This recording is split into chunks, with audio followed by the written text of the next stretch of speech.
राहुल आर्यन, ठीक है, राहुल आर्यन, दिल्ली जैसा ही हश्र के बंगाल में होता दिखेगा क्या? तस्वीर देखिए लगभग लगभग एक जैसी दिख रही है। पूजा जी, देखिए बीजेपी का स्टाइल है, पॉलिटिक्स का स्टाइल है, वो उनको भ्रष्टाचार नहीं खत्म करना है, उनको विपक्ष को खत्म करना है। वो चीन जैसा भारत के अंदर बनाना चाहते हैं। एक पार्टी, एक देश, एक नेता, एक एक का कल्चर है उनका, और वो इसी मिशन पे, इसी चीज पे आगे लगे हुए हैं।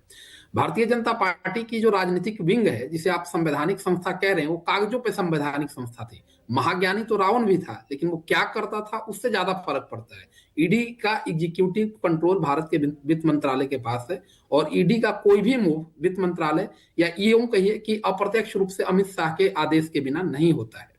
पिछले 10 सालों में ईडी ने जितने भी केस दाखिल किए हैं, 25% में तो चार्जशीट तक भी फाइल 25% केसों में सिर्फ हुआ है। 1% केस ट्रायल के स्टेज पे पहुंचे हैं।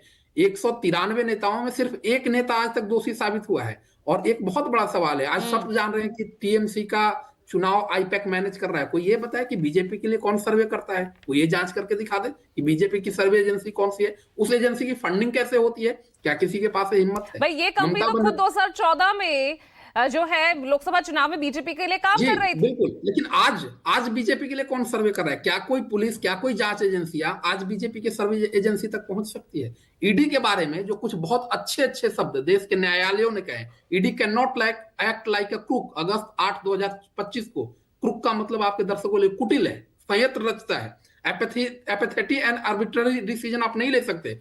विम्सिकल एटीट्यूड है, यानी सनकी है। ईडी को सनकी कहा जा रहा है। आप इसको संवैधानिक संस्था कह के आप संविधान का मजाक उड़ा रहे हैं। जिस तरीके से पिछले 10 सालों में ईडी को लेकर देश के अंदर माहौल बना है, ईडी सिर्फ और सिर्फ भारतीय जनता पार्टी की पॉलिटिकल विंग बन ठीक गई है। है।